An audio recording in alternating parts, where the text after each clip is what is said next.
किसी भी बातचीत में जो कहा जाता है और जो संकेत दिया जाता है उसके बीच एक प्रकार का संतुलन होता है।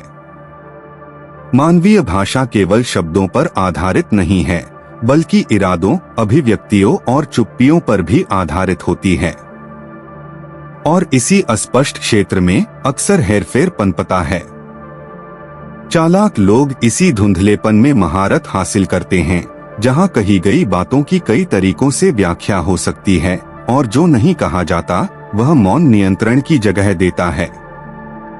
इसी कारण सीधे सवाल उन लोगों के लिए एक वास्तविक खतरा बन जाते हैं जो हेरफेर करते हैं, क्योंकि वे खेल को निष्क्रिय कर देते हैं, इरादों को उजागर करते हैं, स्पष्टता की मांग करते हैं और व्यक्ति को एक जवाब के प्रति प्रतिबद्ध होने के लिए मजबूर करते हैं, जो हमेशा सुविधाजनक नहीं होता उनके लिए जो अंधेरे में नियंत्रण बनाए रखना चाहते हैं।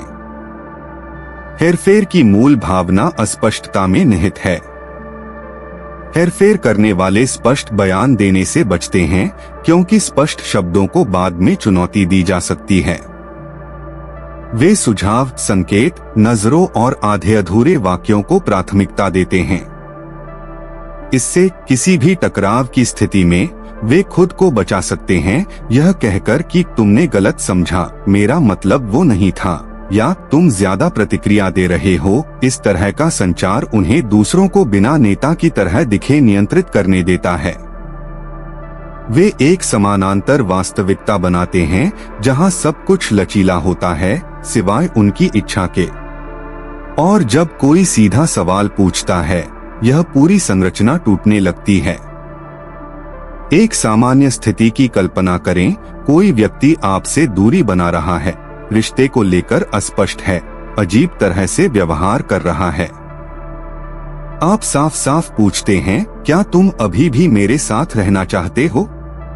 और उस क्षण अगर वह व्यक्ति चालाक है तो संभवतः वह बचने की कोशिश करेगा। वह उल्टा सवाल पूछ सकता है, तुम अभी ये क्यों पूछ रहे हो?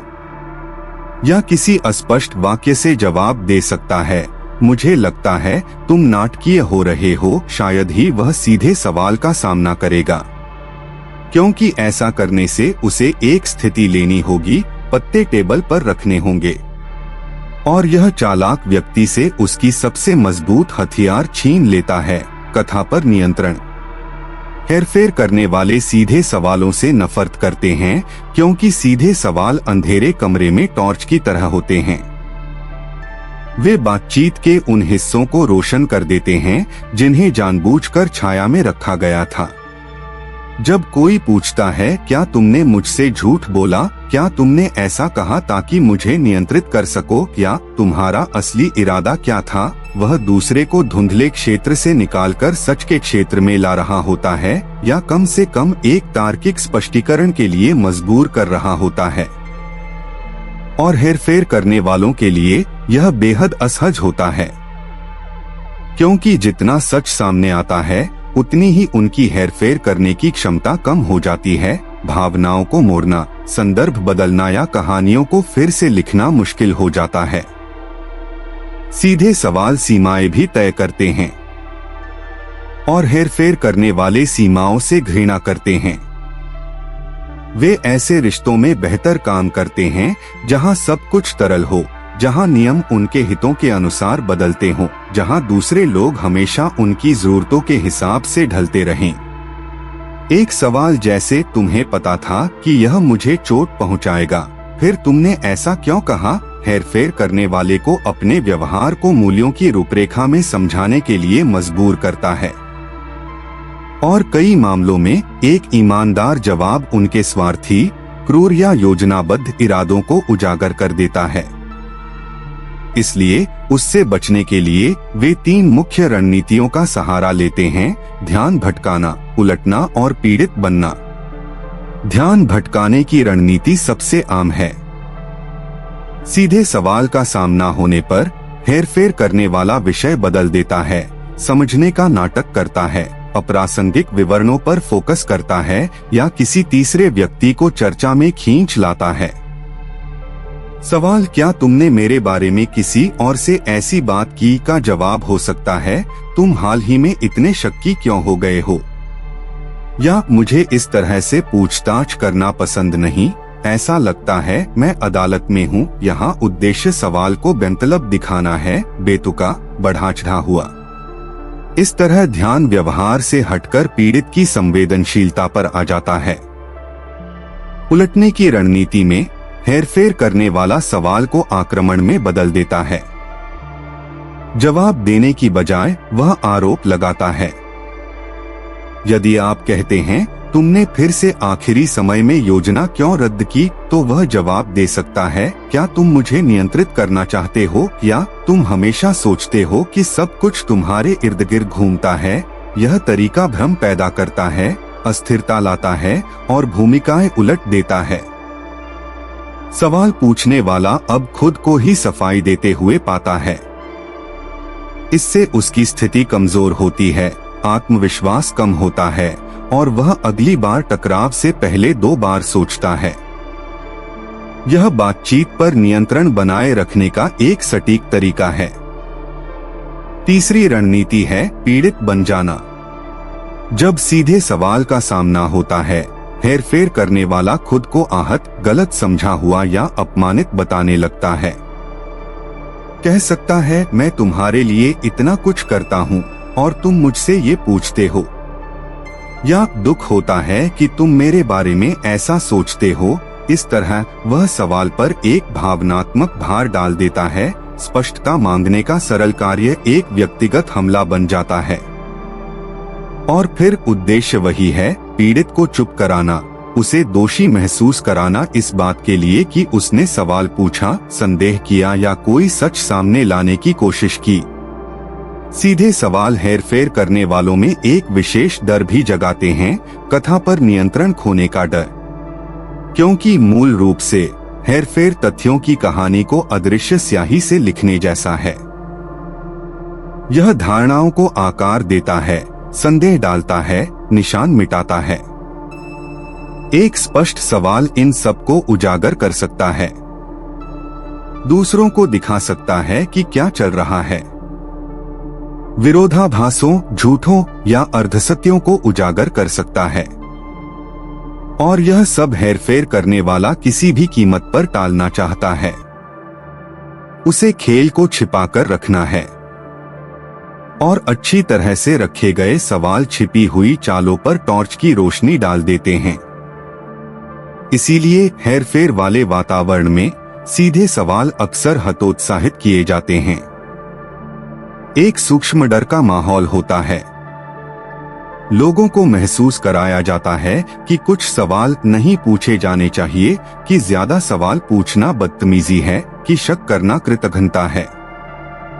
यह माहौल उन्हीं लोगों द्वारा बनाया और संरक्षित किया जाता है जो हेरफेर करते हैं, क्योंकि उन्हें पता है कि चुप्पी उन्हें किसी भी स्पष्टीकरण से ज्यादा सुरक्षा देती है।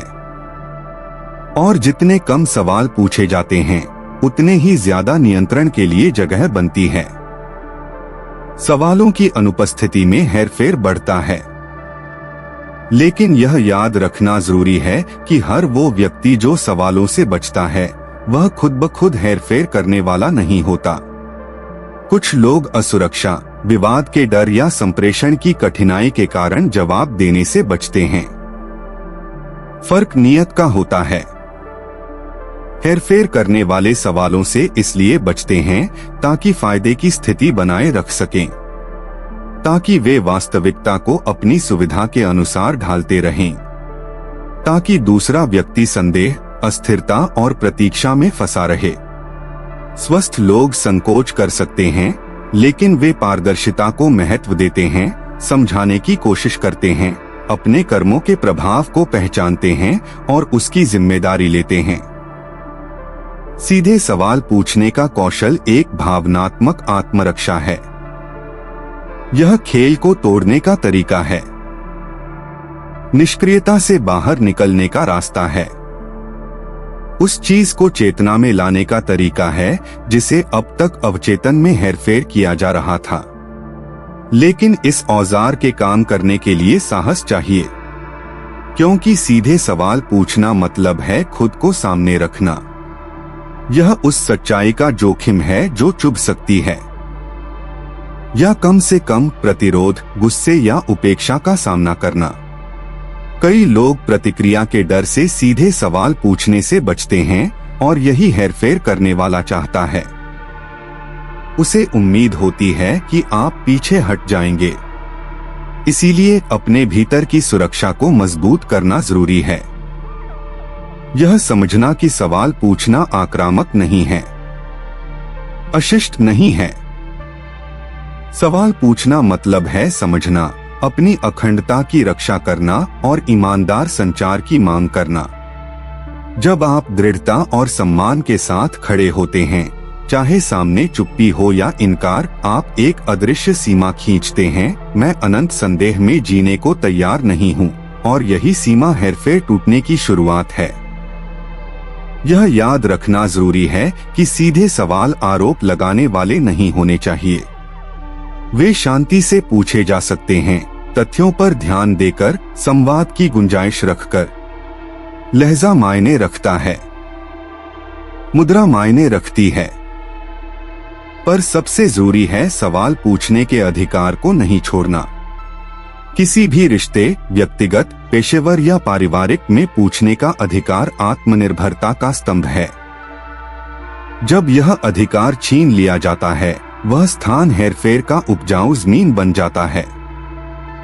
हेरफेर करने वाले सीधे सवालों से इसलिए नफरत करते हैं क्योंकि वे स्पष्टता की मांग करते हैं, क्योंकि वे अस्पष्टता के प्रवाह को रोकते हैं, क्योंकि वे जवाबदेही पैदा करते हैं, और खासकर इसलिए क्योंकि वे शक्ति उस व्यक्ति को लौटा देते हैं जो सवाल पूछता है। हेरफेर संदेह, हिचकिचाहट और अनकहे शब्दों से पनपता है, लेकिन जब सही सवाल पूछा जाता है, कुछ बदल जाता है। एक पर्दा उठता है, एक खेल उजागर होता है, और उसके बाद भले ही जवाब न मिले, सच्चाई उभरने लगती है। क्योंकि कई मामलों में सीधे सवाल के सामने चुप्पी ही एक जवाब होती है। पर्दे गिर जाते हैं, लेकिन खेल जारी रहता है। देखो, चुप रहो, नियंत्रण करो। मन के पीछे के मंच पर यही सब सचमुच होता है, जहां कुछ भी वैसा नहीं होता जैसा दिखता है। अगर मंच ने तुम्हें वो दिखाया जो तुमने कभी महसूस नहीं किया, चुपचाप मत जाओ। लाइक करो, उनके साथ बांटो जो अब भी अंधेरे में जी रहे हैं, और सब्सक्राइब करो, इससे पहले कि पर्दे हमेशा के लिए गिर जाएं।